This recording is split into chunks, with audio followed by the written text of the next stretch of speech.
Hi dears, നമുക്കൊരു easy peasy coffee pudding ആയാലോ. നല്ല വായിലിട്ടാൽ അലിഞ്ഞു പോകുന്നൊരു അടിപൊളി ടേസ്റ്റിയായ ഡെസേർട്ടാണ്. പെട്ടെന്ന് ഗസ്റ്റൊക്കെ വരുന്നുണ്ടെന്ന് അറിഞ്ഞാൽ നമ്മളെ കയ്യിലുള്ള സാധനങ്ങൾ കൊണ്ട് ഉണ്ടാക്കാൻ പറ്റിയ ഒരു ഐറ്റമാണ് കേട്ടോ. ചൈന ഗ്രാസ് വേണേ. ചൈന ഗ്രാസ് ഇല്ലെങ്കിൽ കോൺഫ്ലവർ വെച്ച് ഇത് ഉണ്ടാക്കാം. പക്ഷേ ഇതുപോലെ ഇങ്ങനെ കട്ട് ചെയ്തെടുക്കാൻ പറ്റില്ല. കോൺഫ്ലവർ ആകുമ്പോൾ കുറച്ചും കൂടി ക്രീമി ടെക്സ്ചർ ആയിരിക്കും കേട്ടോ. അപ്പോൾ ഞാനിവിടെ 10 ഗ്രാം ചൈന ഗ്രാസ് വെള്ളത്തിലിട്ട് വെച്ചിട്ടുണ്ട്. അത് കഴിഞ്ഞ് പിന്നെ ഇൻസ്റ്റൻറ്റ് കോഫി പൗഡർ ഒരു ടേബിൾ സ്പൂണ്, അതിലേക്ക് ഒരു 1/4 കപ്പ് പാലും കൂടി ചേർത്ത് നന്നായിട്ട് മിക്സ് ചെയ്തിട്ട് അതും മാറ്റി വയ്ക്കാം.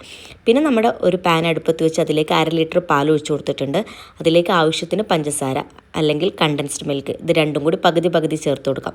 ഞാൻ പെട്ടെന്ന് ഉണ്ടാക്കിയതായതുകൊണ്ടും പെട്ടെന്ന് അറിഞ്ഞതായതുകൊണ്ടും എൻ്റെ അടുത്ത് മിൽക്ക് മെയ്ഡ് സ്റ്റോക്ക് ഉണ്ടായിരുന്നില്ല, അതുകൊണ്ടാണ് കേട്ടോ. പിന്നെ ഇവിടെ നമ്മൾ ചൈന ഗ്രാസ് മെൽറ്റ് ചെയ്യാൻ അപ്പുറത്തെ ബർണറിൽ വെച്ചിട്ടുണ്ട്. ഈ പാലൊക്കെ ഷുഗറൊക്കെ മെൽറ്റ് ആയതിനു ശേഷം കോഫി പൗഡറിൻ്റെ മിക്സും കൂടി ചേർത്ത് കൊടുത്ത് ബോയിൽ ചെയ്ത് വരുമ്പോൾ നമ്മുടെ ചൈന ഗ്രാസ് മെൽറ്റ് ചെയ്തതും അതും രണ്ടും ഒരേ ടെമ്പറേച്ചറിൽ നമുക്ക് ഒഴിച്ചു കൊടുത്തു കഴിഞ്ഞാൽ നമ്മുടെ സംഭവം സെറ്റായി കേട്ടോ. അപ്പോൾ പുഡിംഗ് ഉണ്ടാക്കാൻ അറിയാത്തവരായിട്ട് ആരും ഉണ്ടാവില്ല, അതുകൊണ്ട് അതൊക്കെ അറിയുന്നുണ്ടാവും അല്ലേ.